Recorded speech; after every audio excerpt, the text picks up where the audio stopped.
Hello friends. My name is Zibi and I am a water fairy. I have come to bring you health and happiness. Do you know that consuming bad water severely harms you as well as your family? Do you know that clean water can make you healthy, intelligent, happy? I am very happy to inform you that you can now receive clean water delivered to your house from Jana Jal Wow. Jana Jal Wow is selected by the Government of India to serve you with clean and safe drinking water. We have now started the service of home delivery of clean water in your area. Download the Jana Jal mobile app immediately and you can get up to 1000 liters of clean, safe water free of charge. You and your family need to be safe and healthy, okay? Hurry up. Download the Jana Jal mobile app to get the benefits of drinking clean, safe water at your doorstep every day.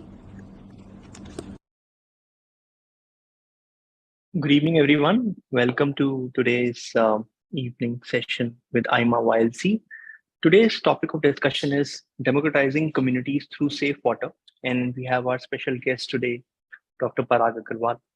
And before I introduce him, I think you caught a glimpse of this very interesting video in which they talked about how Jana Jal is doing amazing work and how they're also now using technology and AI avatars to drive engagement and impact. Dr. Parag Agarwal, there's a lot to talk about him, but I'll, in the interest of time, just give you a short profile. And because we want to spend more time learning about him and his amazing work which he's doing for social work and impact. Dr. Parag Agarwal is the founder and CEO of Jana Jal, and he also has an honorary doctorate for social work and impact. He started working very early, from the age of 16, what I learned. He looks pretty young. He's already worked more than 3 decades, so it's pretty amazing to see that, Dr. Parag. He has worked with various global cutting edge technologies in diverse sectors and geographies to enable their implementation, specifically with a focus on India.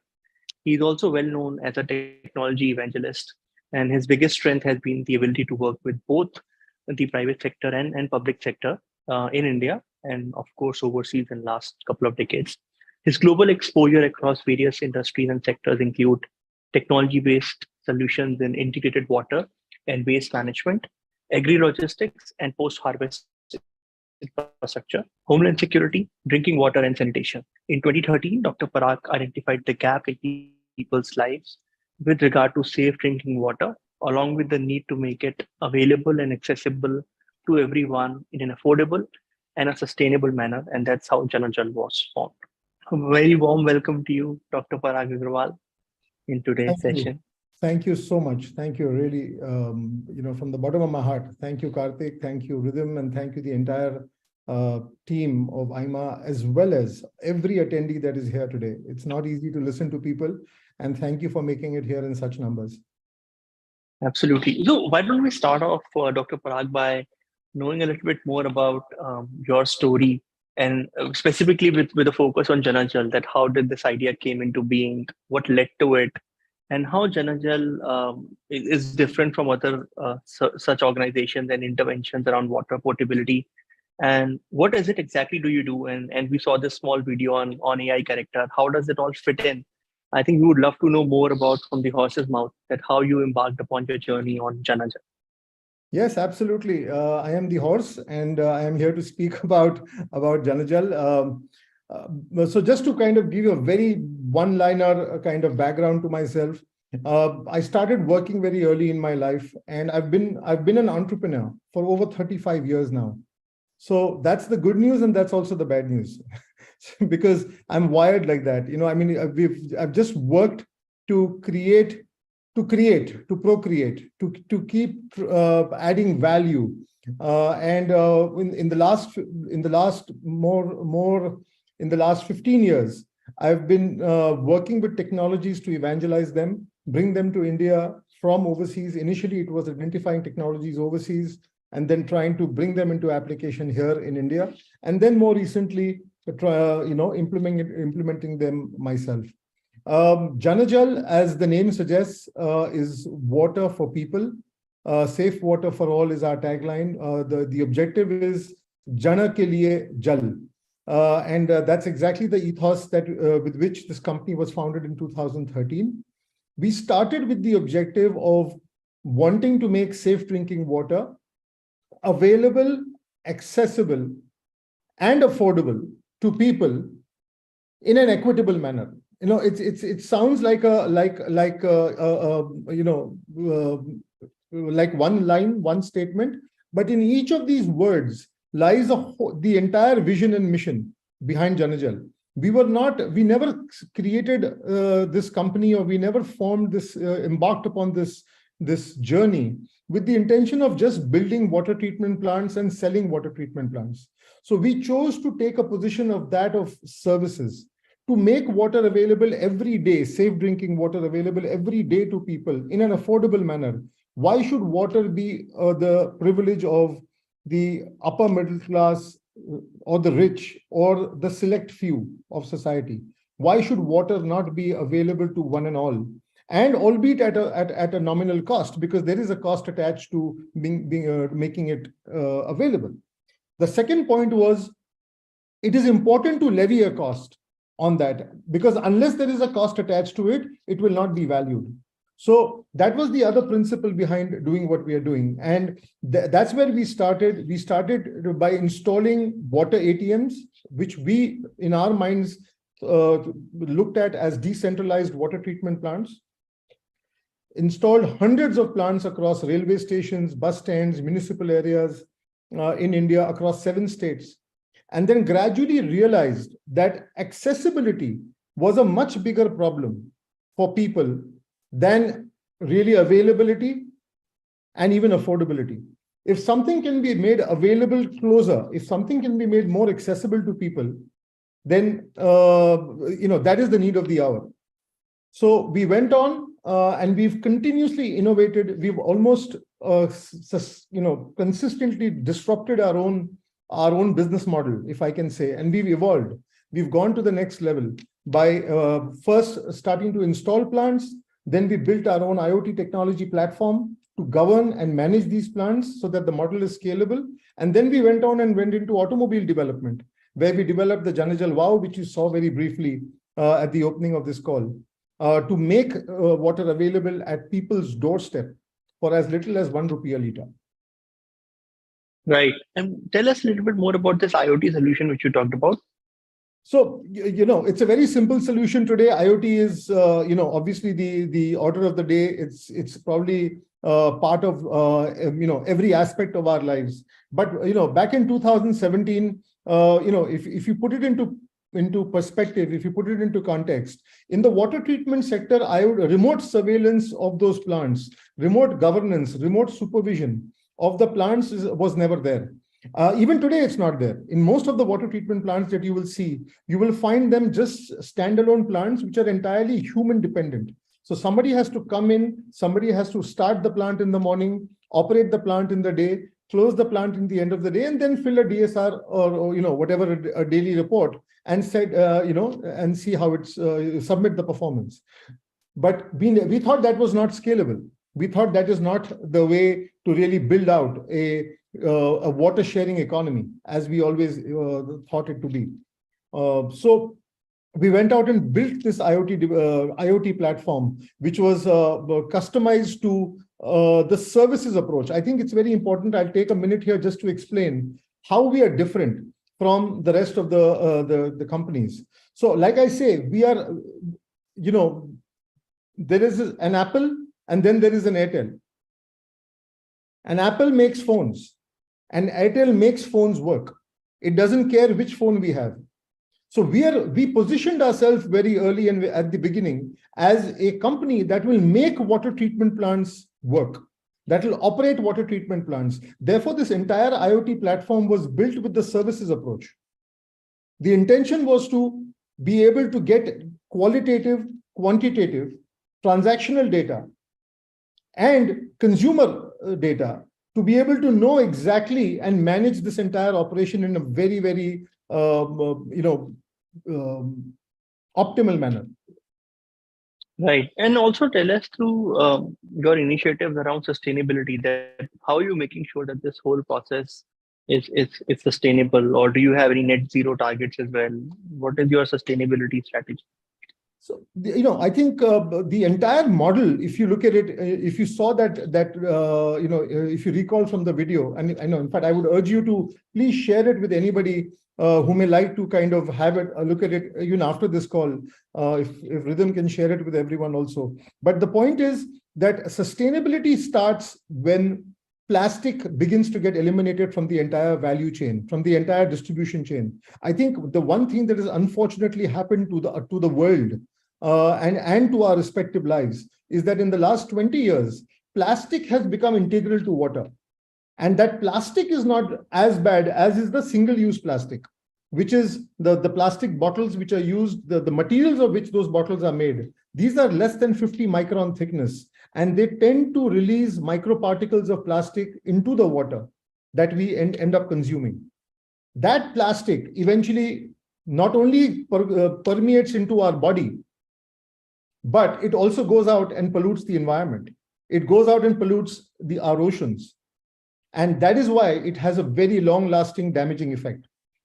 So sustainability starts, in basically eliminating plastic. It eliminates a lot of points of transshipment, if I can use that word. So water is treated and delivered directly to people. There are no points of storage intermittently. I mean, the maximum that once water is treated, and the maximum time within which it reaches the consumer is within 4 hours. Now, that is something that you will never find in the packaged form. I mean, when we receive packaged water, we don't know when that water was packed. We don't know when that water was, where that water was stored, under what conditions. Was it out in the sun? Was it out in the rain? Was it just lying around somewhere? How did it show up at our door? We don't know that journey. But here in this case, it's water reaching you in a very kosher, in a very secure form. It's monitored by quality. You have visibility of the quality. You know exactly what is the TDS and pH level of the water that you're drinking. And touch wood, I mean, we've dispensed more than 200 million liters of water till today in the last 9.5 years of the journey of the company. And we've never had a water contamination issue. So, that's how secure. I mean, one of the best feedbacks that we have consistently got from consumers is that Janajal at even 5 rupees a liter is cheaper than free. Because with 5 rupees comes the assurance, there comes the confidence and the trust that we will not fall sick. And today that price is lowered to 1 rupee. At the railway stations, it was 5 rupees. We brought that further down to 1 rupee. Right. Dr. Parag, also, since you have traveled extensively around the globe, tell us through some inspiring case studies or interesting models you have seen in the West or other sort of recently developed countries, wherein we could take inspiration from those models and implement back home in India. Anything that comes to your mind, which may not be possible right now, but you feel that at some point in time, those innovations can be replicated here with some localization. Yeah, certainly. I mean, I'm assuming you're talking within the water sector, right? Absolutely. Yeah. Okay. So, first of all, it's important to classify the world into 3 categories. One is the developed nations, the other is the developing nations, and then there are the underdeveloped nations. And all these 3 categories have different problems. All these 3 categories are dealing with the problem of water or lack of availability of water in a different manner. So developing nations very often don't even worry about it because the affordability levels are there, and they're mitigating that gap through procurement of packaged water, even if it is expensive Evian or Perrier or any of the most expensive brands in the world. So there they almost don't realize or they're drinking water out of the tap as they would in Singapore or as they would in so many other countries of the world. It is the developing and the underdeveloped nations that have a whole different set of problems, where there is a lack of infrastructure, there is a lack of safe drinking water, and then there is a lack of affordability. Therefore, all these 3, so the approach it's not a cookie cutter approach that can really be taken in any environment. So I'm still talking about 3 macro level categories. If you further break, deep dive into each of them, you'll keep splitting each category into 10 parts, into 10 different subcategories. And then there will be further subcategories. And then there have to be solutions applied. Therefore, water is not a problem that can be solved with a particular formula. Water is a problem that has to be dealt with, and a solution has to be meted out to dealing with the water. Even within Delhi NCR, where we are operating our projects right now, we have a different approach in Badarpur, while we have a different approach in Mayur Vihar, and we have a different approach in Bhawana, and then we have a different approach in Noida. That's because the communities are different and their expectations and their needs are different. Right. And I'm also taking up some audience questions along the way, if that's okay. Oh, sure, so Ashutosh is asking an interesting question, that why something like a water grid cannot be implemented like the way it is for energy and gas, so that the requirement can be regulated depending upon scarcity and surplus. Do you think that sort of a model? It's a great question. And thank you for bringing that up, Ashutosh. So I'll answer this in a different way. Today, India is 100% electrified. Electrification of India has taken place 100%. Let's put that as the first statement on the table. Now, my question is 100% electrification being done off the grid? No. It's a combination of it's a combination of thermal plants, solar plants, wind energy plants. B, there are then rooftop solutions, there are captive plants, and there is a combination of all of these thereof that put together have contributed to 100% electrification. Therefore, now let's cut to water. In case of water, there is a grid in place. The problem is that grid kosher enough to deliver safe drinking water? So for the first thing we need to all understand is that there is a huge difference between water and safe water. Because there is water coming off the grid, do we drink it? There is water coming in the pipeline in our taps in our homes. Are we drinking it? No, we are still running it through a treatment process and then consuming it. Because one of the bigger problems that the world is facing, starting with developed nations, going down to even the other two categories, is corroded pipelines. The grids are aging. The average age of pipelines in the world is 40 years. During those times, they were all GI pipes. They are corroded, they are rusted. I mean, if you look at Flint, Michigan, as a problem that the US is dealing with, what is the Flint, Michigan problem? It's water coming out of the river Michigan that has lead in it because the pipelines are releasing lead into the water that citizens are consuming, and there have been so many deaths. So a grid is a solution, but as I often say, piped water is a pipe dream. Getting water to the doorstep, one way or the other, is reality. So end of the day, there are perfect solutions, and then there are solutions. Right. No, absolutely. And also tell us a little bit more about this patented water on wheels WOW vehicle, which we see behind you. I know you touched upon it, but let us know a bit more in detail. I think you also won some innovation award a couple of years back, Har Ghar Jal initiative of Government of India. So how does this whole innovation of doing the last mile delivery also yourself came into being, and how this EV design you conceptualize? Tell our audience members about this also. Thank you. Yeah, that's a long story, but I'll try and keep it very short. So like I said, we started by installing plants, we built our own tech platform, and then we realized that even after having hundreds of plants in play, as a small company, and we had hundreds of plants in play, but people still had to walk to the plant, collect water, and carry it back home. That needed to change for water to become integral to people's lives. For safe water to become the adoption of safe water to become to spread, the accessibility needed to be created. Therefore, we decided to stop having people come to water, instead have water go to people. And then we believed that the best way to do it was mobility. Create a mobility solution. Within that, there was extensive debate internally on whether it should be a two-wheeler, three-wheeler, four-wheeler, five-wheeler, six-wheeler. Because water is also bulky. Water also has weight. 1 liter of water is equal to 1 kg of weight. So how do we manage this? Then we realized our demographics, that we want to cater to colonies and communities that live in dense clusters. Very often those bylanes are narrow. So if we were evangelizing a Har Ghar Jal since 2013, since 2014, since 2015. And if that had to be made a reality, we needed a vehicle that was comfortable enough to go into these narrow bylanes. And the best way to do so were three-wheelers. It was stable, it had a payload capacity, and then it had the ability, it also had the acceptance. You cannot expect the larger community, the base of the pyramid community, to take water from a high-end vehicle. So there also has to be a synchronization there in terms of expectations and deliverables. So we created a three-wheeler, we evangelized the three-wheeler, we tested out several prototypes. The vehicle you see behind me on my backdrop is actually an electric vehicle. So we started by building an EV.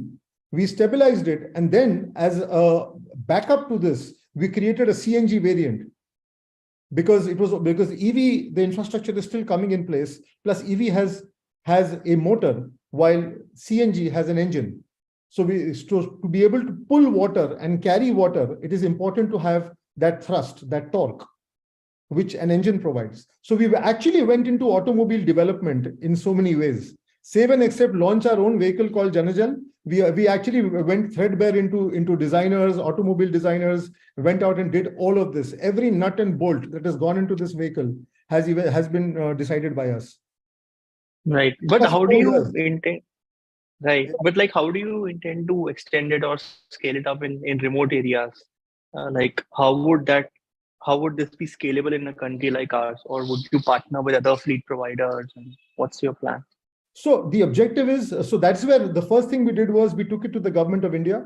We presented the solution to them. And then, we ran all the processes, showcased it, demonstrated it, submitted all the data, ran through all the DD and verification processes. And then we were fortunate, I'll say, that in their wisdom, they considered this to be very effective. We also got the entire COVID period, during which we distributed thousands of liters of water every day to stranded migrants free of cost during that entire period. That's when the real efficacy of the mobility delivery solution got highlighted. And as far as, so for us, it was important to get, because water, to get the government support, because water remains a natural resource, which is always owned and operated by the government. So it's important to have their support. And then as far as scalability is concerned, we are now working with various state governments, local administrative bodies to take over their existing water treatment plants. When I say take over, I don't mean acquire. But when I say take over, I mean undertake the management and operation of those plants and the maintenance of those plants. And then from there, operate these vehicles in a hub and spoke model for delivery to the adjacent communities.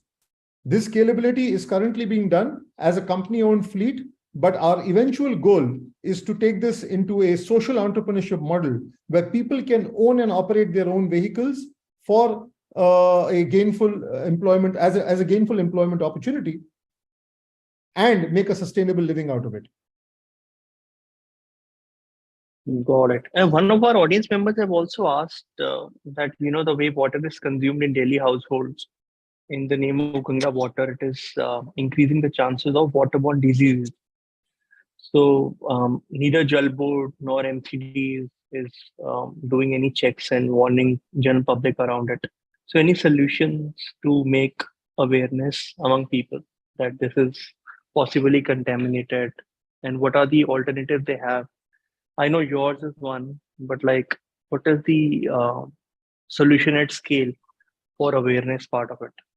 I think that's a constant process. The one thing we never do is go out and tell people that is contaminated or that is bad. We tell them is, you try Janajal, this is good, this is safe water. And I think the proof of the pudding lies in the eating. When somebody actually consumes water sustainably for a week, 10 days, 15 days, 30 days, they realize the benefit of doing so. They realize the difference that it makes. We've had families who've seen their children gain 2 kgs of weight just because the water changed. We've had families where children who were falling sick continuously because of waterborne diseases stopped falling sick. Women who had to spend 4 hours every day to go fetch water, because water now started coming home, they started taking home tuitions. and they've actually added a revenue stream or an income stream for their families. So there is a huge amount of value addition as far as the water aspect is, the safe water being made available, which is why one of the biggest points that we highlight is the most powerful way to empower people is to make safe drinking water available to them, because it will automatically trigger a domino effect of benefits that they will experience. So contamination of water is a constant process. It may happen due to different reasons. I think by default, even in developed nations, there are people who are buying their water and drinking, though the water coming to their doors, to their kitchens, is deemed to be safe because of corroded pipelines, because of other forms of contamination. Maybe the tanks haven't been cleaned for long enough. So the water is getting contaminated at our own level, within our own condominiums tanks. We never know. So you don't know where the points of contamination lie. So if you can get directly treated water to your doorstep, the fact that it's done in clean fuel powered vehicles, the fact that it eliminates the need for you to boil the water or reprocess the water before consumption, the fact that it eliminates single-use plastic, all of these are additive in terms of the impact.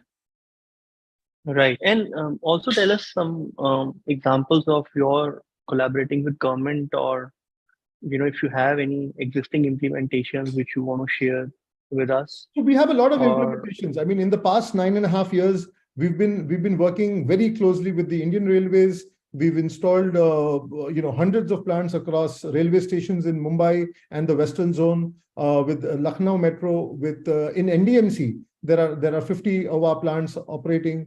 Then we've got plants with the Konkan Railways. So at different levels, we've worked with government agencies, Ghaziabad Nagar Nigam, so many other Nagar Nigams and municipal corporations. On the other hand, we work with private sector companies like the SR Group, formerly, now the ArcelorMittal Nippon, steel. So we are delivering water there for the last 5 years in their campus in Hazira. That's a 3,000-acre campus, within which itself there is water being distributed. Now we are deploying WOWs over there. So there is a huge amount of interventions at various public and private sector in collaboration with them. We also collaborate with foundations. We work as ESG partners for a lot of corporates who must go out and do socially inclusive and socially beneficial projects. So we act as an executor and an implementer for them. I mean, for us, we are like water. We can take the shape and form that is required to be able to go and fit into a mold. It's just about being able to create a win-win proposition without compromising the end goal, which is keep the water affordable. I have to mention here, there have been a lot of temptations. We've had so many outreaches where people say, you've got a brand, why don't you do a licensing agreement and we will bottle water under your brand and we'll pay you a royalty for your brand. And you'll probably make much more than the gross value of the water that you're distributing. You'll make much more in just license fees and royalties. We've actually resisted those. We've actually resisted those and denied those opportunities because that conflicts with the larger sustainability cause that we are trying to champion. That conflicts with the overall aspect of affordability. There is profitability probably over there. The shortcut to more money is obviously tempting, but one has to abstain if you're actually on a game-changing course, like we believe we are. Right, and also to increase awareness, are you partnering with educational institutions or other, on the ground non-profit partners to increase awareness about this initiative and adding more people into this journey? Yes, we are. So we are working with a lot of these, institutions that have resident students, that have hostels, and that they would like to make water available to them. They want to reduce the infiltration of plastic into, plus the empty jars are cluttering around the corridors, which also become an eyesore. We are working with schools now to deliver water to them. There is a lot of charitable outreach that wants to make safe water available to children and through the children to their families. So I'll give you a simple example of a project we did in Pune in 2015, where there's a Netaji Subhash Chandra Bose School, had 3,500 children. And through the CSR support of Coca-Cola, we went out and installed a plant over there in the school to make safe water available to the children. The capacity of the plant was 20,000 liters. But in the day, the children were not even consuming 3,000 liters. So we went up 4 months later and suggested to the principal that why don't you allow every child to take home 5 liters of water at the end of the day so that their families can also benefit from it. You've got the capacity, there is no operating cost. Why don't you just extend the benefit? She actually did that. It was a lady who understood, the principal. And in the next 3 months, they witnessed a higher attendance in school. They witnessed more participation by the students. And what they saw was that the parents were coming to even pick up the children from school, after school, because the kids had jars of water which were heavy and needed to be taken home. So there were auto rickshaw drivers and there were coming on scooters and some even in their cars to pick up the kids and take them home. So it created an entirely different ecosystem and galvanized and energized that entire ecosystem. So that's the kind of impact that this can have in schools as well. And we are working with a lot of philanthropic initiatives to make that happen. Right. Another thing I wanted to ask you is that what's the minimum number of consumers in a big office building or RWA with which a tie-up is viable for you? And also, what are the career opportunities with you, say, as a channel partner? So, first question, we would deliver to even 5 homes in an RWA if there were to begin with. I mean, so here's the reality. Even if there are 500 homes in an RWA, it's not necessary, and we do not expect all 500 to start collecting water from us. But once there are even 5, then for that 5 to become 50, and that for 50 to become 150 is a matter of consistency on our part, on our services, and on our delivery mechanism, and on, of course, the quality of water. So there is no such qualifier, is the answer to the first part. On the second part, there are constant career opportunities. We are constantly seeking resources. We are constantly trying to build this fleet. As you can imagine, we engage with fleet management companies. When I say fleet management, I don't mean on the IT side, but I mean on the physical side. Management of operators, agencies that can bring in self-help groups that can operate vehicles, individuals who wish to come in and become a social entrepreneur. We are happy to work with what is it called? There's a word for it. The activations. Agencies that can help us do B2C activations. Our entire model is not a retail model. It is a subscription model. So think Doodhwala and newspaper wala. The erstwhile milkman and the newspaper vendor. They never have to go sell their wares every morning. They have a beat route. They just have to go drop and deliver on those 60 homes, 80 homes, 100 homes that they have to do every morning. And that's exactly where water is going. So we are actually building out a subscription model. I recently put out a tweet saying somebody in this world bought a company for $44 billion to start an $8 per month subscription model to prove who you are, to validate who you are. While we already have an $8 per month subscription model that delivers 650 liters of water to a household that benefits 5 people in a sustainable basis for the rest of their life. So the value lies where you see it. Value lies where you find it. Somebody found $44 billion cheap. So, for another business, but the model is the same, $8 a month. No, absolutely. That's a very powerful statement. And just wanted to get your insights in terms of what would be the way forward for Janajal, and how are you thinking of scaling up from a tech perspective, from a sustainability perspective? What's the journey and way forward for you? So as far as we are concerned, we look at this, we are focused on being a WaaS company, water as a service. It's backed with technology. Today, we are welcoming, we are welcoming all existing water treatment plant owners to come to us, to collaborate with us, and give us an opportunity to work with their spare capacity to do an offtake agreement with them, collect water. They're retrofitting our IoT controllers in their plant. We are now commissioning WOWs depending on their plant in a hub and spoke model. It basically means more money in their hands. It means more water in the people's hands. And it basically means more beneficiaries in the community. If you see the impact metrics of what we do, it is compelling. It's mind-blowing. Every dollar that goes into deploying a Janajal WOW over 5 years generates impact equivalent of $236. People talk 1:5, 1:10, 1:12. I'm saying 1:236. And there's a scientific way that this has been arrived at. This is not our math. We say it's priceless. Even 236 is less. But it's quantified as 236. So the point I'm making is, as far as we are concerned, scaling is the only way forward. To scale the footprint, to reach out, to open up more service areas. Today we started this in Delhi NCR. We are scaling rapidly. We plan to expand this across Rajasthan, across Maharashtra, in Northeast as well, in the near future.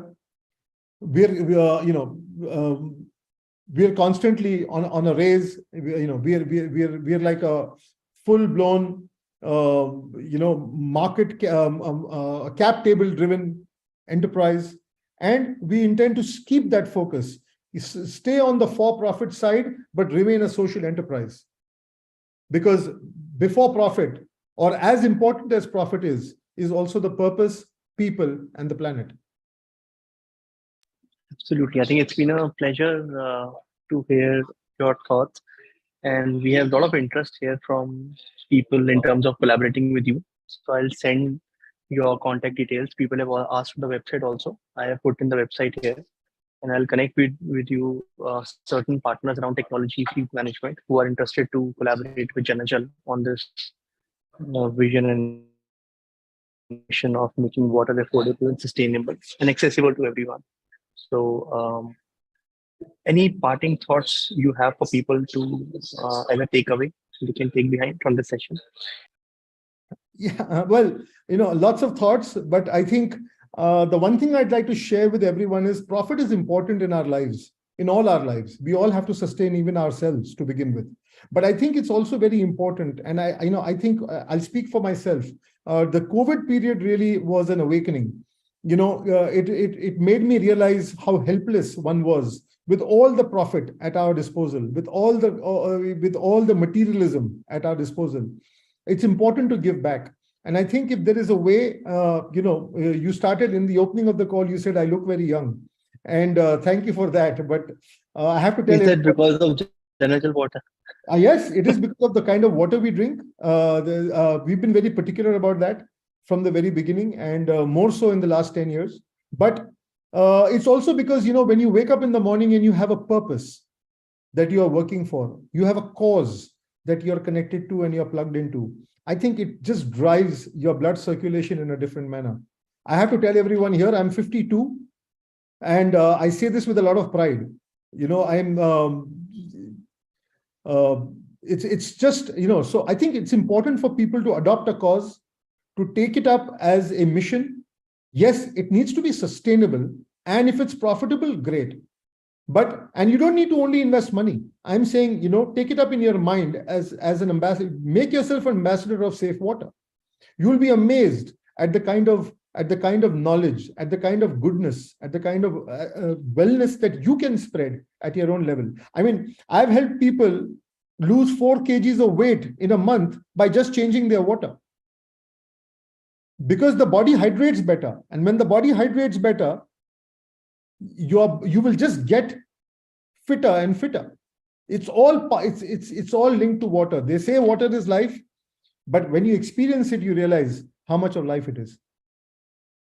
Absolutely. Thanks so much, Dr. Parag, for taking out time and sharing this wonderful initiative with us. And as I told you earlier also, we would love to continue this conversation and see how IMA YLC and our members can be associated with this cause as a customer, as a partner, as a collaborator, or as a sounding board for your new ideas and sort of MVPs which you launch.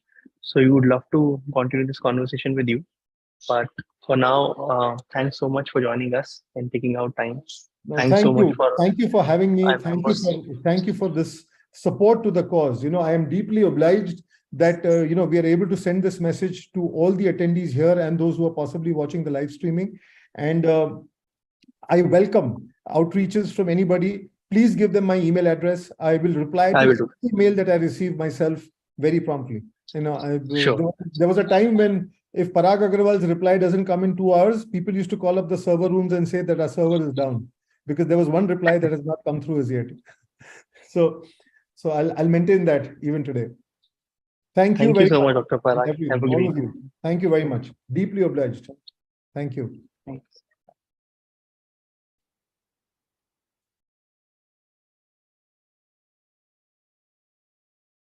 Rhythm, are we done or?